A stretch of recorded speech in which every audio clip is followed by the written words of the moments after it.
अगर तो उसूली देखा जाए तो अगर कंपनी रजिस्टर करवाई है तो अब पूरी हुकूमत बनती है, फिर वो इलेक्शन करवाती है। खैर उन्होंने नहीं करवाए, बाकायदा मेरा और इनका एक मुआहिदा हुआ जिसमें साबका एक्स जो थे सदर साहब इमरान जान साहब थे, मीर नदीम साहब थे।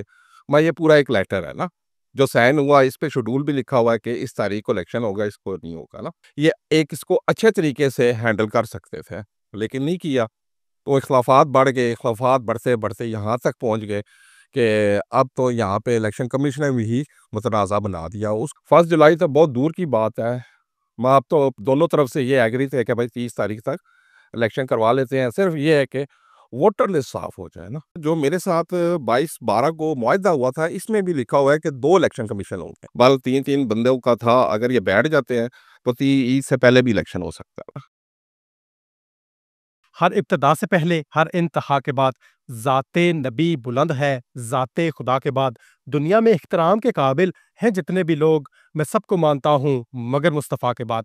नाज़रीन, मैं मिर्ज़ा कफ़ील बे कैफ़ी इस वक़्त सिटी हाउसिंग जेल में मौजूद हूँ, जहाँ डीलर एसोसिएशन के इंतखाबात 2025 जारी हैं। मेरे साथ नसीम अहमद साहब मौजूद हैं। नसीम अहमद साहब 2024 के इलेक्शन में इलेक्शन कमीशन के फ़राइज़ सर अंजाम दे रहे थे। हम इनसे बात करने की कोशिश करते हैं। नसीम साहब, काफ़ी इख्तलाफात पैदा हो गए हैं दोनों ग्रुपों में। इवन के इस दफ़ा तो इलेक्शन कमीशन भी जो है, वो भी मुतनाज़ा हो गई है। क्या कहेंगे?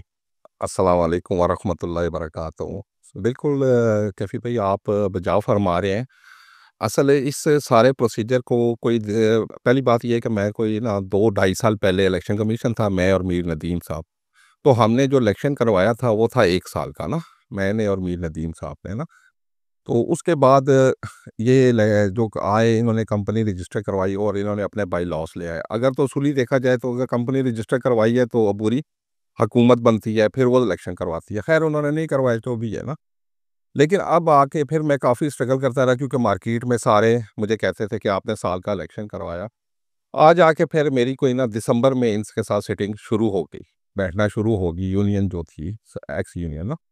तो उन्होंने आके मेरे साथ राब्ता किया और कहा कि जी आप हमें टाइम दें, हम जो है ना ये 1 जुलाई को इलेक्शन करवा देंगे। उसका बाकायदा मेरा और इनका एक मुआहिदा हुआ जिसमें साबका एक्स जो थे सदर साहब इमरान जान साहब थे, मीर नदीम साहब थे।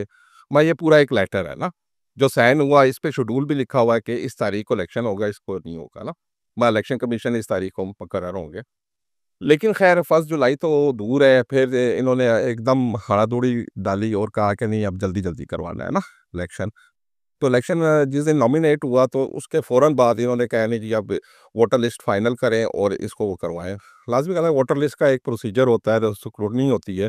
हालाँकि ढाई साल थे इनके पास, ये एक इसको अच्छे तरीके से हैंडल कर सकते थे, लेकिन नहीं किया। तो इख्लाफात बढ़ गए, इख्लाफात बढ़ते-बढ़ते यहाँ तक पहुँच गए कि अब तो यहाँ पे इलेक्शन कमीशन ने भी मुतनाज़ा बना दिया। उसका वजह ये बनी कि जब आप एक मर्तबा इलेक्टेड सदारत से हट गए हैं, जब इलेक्ट होके आए थे और सदर आप थे, उसके बाद आपने नोटिफ़िकेशन जारिया किया रिज़वान जानी साहब का और नुमान मिर्ज़ा साहब का ना, आपने अपने सारे इख्तियारात उनको दे दिए। ये लेटर इन्होंने जारी किया 7 तारीख को।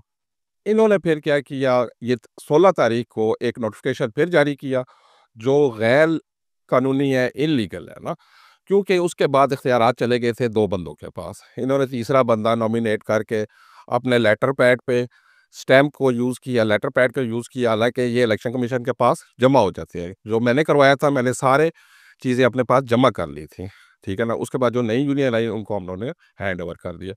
तो अब भी रास्ता निकल सकता है। कल तक कोशिश जारी थी, इसी तरह कह रहे थे कि 3 बंदे उधर से आ जाएँ, 3 बंदे इधर से आ जाएँ, तो बीच में बैठ के रास्ता निकाल लेते हैं। 1 जुलाई तो बहुत दूर की बात है। मैं अब तो दोनों तरफ से ये एग्री थे कि भाई 30 तारीख तक इलेक्शन करवा लेते हैं। सिर्फ ये है कि वोटर लिस्ट साफ हो जाए ना, और ऑडिट ऑडिट चलो एक अलग चीज़ है, लेकिन वोटर लिस्ट जो थी ना, उसको साफ कर दे ताकि साफ-सुथरा इलेक्शन हो जाए ना।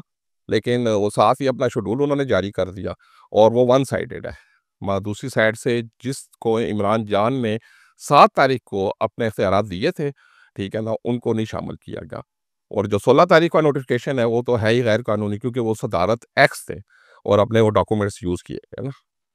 अगर किसी स्टेज पे इस बात को तय किया जा सकता है कि बिलाल गुर्जर साहब जो तीसरे मेंबर इलेक्शन कमीशन में ऐड हुए हैं, बिलाल गुर्जर साहब का ग्रुप जो है वो मलिक फ़सीम फ़िरोज़ साहब को तस्लीम करेगा? सर जी, वो तो देखें ना, जब अगर ये पहले दिन ही तय कर लेते हैं ना 7 तारीख को, अगर उस दिन तय कर लेते इलेक्शन, उस दिन तो उस टाइम 2 ही कैंडिडेट हुए थे और इस जो मेरे साथ 22-12 को मुआहिदा हुआ था, इसमें भी लिखा हुआ है कि 2 इलेक्शन कमीशन होंगे। एक इस साइड से होगा, एक उस साइड से होगा। तीसरे का तो सवाल ही पैदा नहीं होता ना। तो जब आपका 2 हो गए थे, तो उनके पास इख्तियारात हैं, ठीक है ना? वो जब इलेक्शन करवाएँ, वो डेट दें, वो शेड्यूल दें। ना मैं दे सकता हूँ, ना कोई और दे सकता है। असूली तौर पे तो ये होना चाहिए था ना। लेकिन यहाँ पे जो इलेक्शन कमीशन है, एक को फ़ारिग कर दिया, व साइड पे कर दिया और अगला दूसरा जो इलेक्शन कमीशन है, जिसकी डेट ही 16 तारीख है, उस दिन म स एक्स सदर साहब जो थे, वो सदर नहीं थे, ठीक है ना? तो उन्होंने वो लेटर जारी कर दिया। वैसे मैं समझता हूँ वो नहीं होना चाहिए, ये दोनों ठीक है, ये इलेक्शन करवा सकते हैं, इतनी इनमें है कि ये इलेक्शन करवा सकें। बल 3-3 बंदों का था, अगर ये बैठ जाते हैं, तो ती ईद से पहले भी इलेक्शन हो सकता है ना? बहुत शुक्रिया। नहीं, जज़ाकल्लाह।